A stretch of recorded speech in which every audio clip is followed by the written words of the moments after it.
for example, if you have the choice to get one driver that you would like to beat here in Marlins Park, who will it be? Well, you always want to beat the best of the best, and with Sebastian Vettel confirming, that just makes it more ideal to be here and to compete against a Formula One champion. And how many times, Frederick, has he won racing champions? He's won the individual for the first time last year, but he's won the Nations Cup like 6 times. 6 times, like with Germany, and then one individual. He's the guy you want to go up against. And everybody, though, that comes from all disciplines is going to have their specialty, the vehicle that they're most comfortable with, and then a vehicle that they struggle with. And that's the big thing, is to understand it's not just this car. There's different styles of buggies, different styles of sports cars, all kinds of disciplines that each driver has to perfect to be the best. And so it's not just the driver. You have to personally warm up to this event and embrace it, and to perform individually to be able to come out on top. Well, let me tell you, Sebastian Vettel, I'm a big fan of him, and he was in Red Bull, so I will be looking at you. I don't like Red Bull at all. Not at all. He's in Ferrari now. Yeah, yes, I'm in Ferrari now, so that's okay. Ferrari. I was a fan of him before. Ryan, this is not the first time you're going to do this. Tell me your experience about the ROC.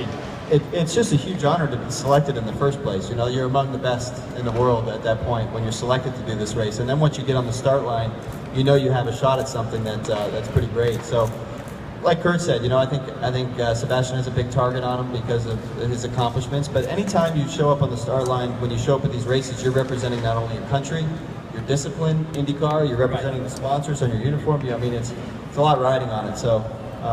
Every year, though, I learn more about this race, and the hardest part about it is these cars, we're not used to these, you know, we're not accustomed to what they need to go fast.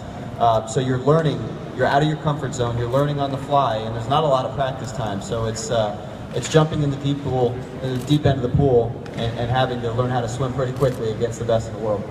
So just to be clear on the concept, the Race of Champions is head-to-head racing. 2 drivers, 2 identical cars, but to win the Race of Champions, you have to prove yourself in a number of different cars. Rear-wheel drive, four-wheel drive, front-wheel drive. And so there's about 7 different types of cars, but always 2 identical on the start line. Only driver skill makes the difference to determine the best of the best. This is the best. I would recommend everyone to go to www.raceofchampions.com to get more involved. From here to January. It will be a great time to get more involved into this wonderful, incredible event, raceofchampions.com. So, Frederick, you want to close it up with a nice statement? Yes, anybody who buys a ticket to the event, and tickets are available right now, go to raceofchampions.com and you can get your ticket. Anybody who buys a ticket can win the chance to actually be part of the race. To be sitting here right next to Ryan or Kurt or Sebastian Vettel in the race cars during the event, winning and losing for Team USA with them. Whoa! Wow. Well, Matthias, come closer. Let me take a picture with these 2 gentlemen, because I know that somehow I'm going to be involved next January. And You're going to have to lose some weight if we're going to take you around. Oh! Just because you're from the Monster thing and I like Red Bull, you treat me like this? And you will have to let it grow a better mustache than that. Yes, sir. Thank you guys. Thank you very much. Let's enjoy the video one more time. Let's one more.